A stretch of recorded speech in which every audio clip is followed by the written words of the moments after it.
Welcome to the recipe section. Here, you have the ability to automate an extraction or reaction process by crafting your own recipe. The recipe functions to modify the process parameters within specified time constraints, enabling the creation of intricate process stages. To start, create a new recipe by pressing this button. This initiates the first step in the sequence. Before starting, the recipe should be named in this text box. This ensures easy identification once it's saved. Each recipe line comprises of various elements, and the available modules depend on the system's configuration. Any controllable module accessible from the dashboard will be present in this section. However, every line will start in the same way, with defining a duration for each step in minutes. The duration length serves as the main trigger for progressing to the next line in the sequence. It is this duration, rather than the set points in other modules, that dictates when the sequence advances to the subsequent line. Consequently, it is crucial for the user to comprehend the system's limitations while planning each stage of the process. For instance, instructing the system to achieve a temperature increase of 100 degrees Celsius within a span of 1 minute is probably unrealistic and unattainable. Following the duration stage, users will navigate to the Profiles section. Different profiles can be loaded at each stage. For example, this can be used to alter the PID settings for a particular step. Creating profiles that can be loaded will be covered in a separate video. The next element selects the different CO2 pump control modes. Depending on the system's configuration, the options vary, but typically, 3 modes are accessible. In computed control, the pump speed is based on a calibrated flow, correlating piston volume with motor speed. However, it does not compensate for any variations in CO2 density.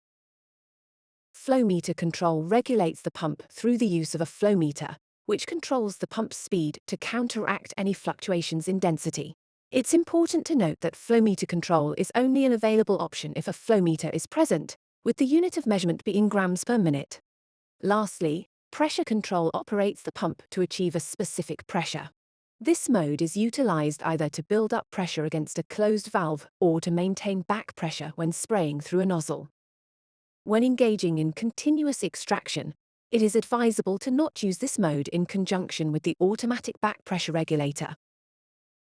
After selecting the pump mode, it dictates whether you should complete the information in either the CO2 flow mode box or the CO2 pressure mode box. CO2 flow mode controls the pump in grams per minute, in either computed or flow mode. CO2 pressure mode controls the pump when in pressure mode. In this mode, flow is ignored, and the pump attempts to hold the pressure in the system at any flow rate. The next module controls the Solvent Pump in milliliters per minute. This is an optional module and depends on the system configuration. Similar to all other modules, if a module is not required, you can leave its field blank or input an X to stop it. If left blank, the module will proceed with its last command, continuing to run if it was running, or staying stopped if it was halted. The ABPR module controls the pressure in the extractor, with the set point defined in bar. The Vaporiser module regulates the temperature of the gas exiting the device, with the setting specified in degrees Celsius. Lastly, the final 2 modules are responsible for managing the temperature of the separators within the system, with the temperatures designated in degrees Celsius. Each line concludes with several functions that assist in creating and personalizing each step of the process. The plus button adds a line into the recipe. The row is inserted above the step.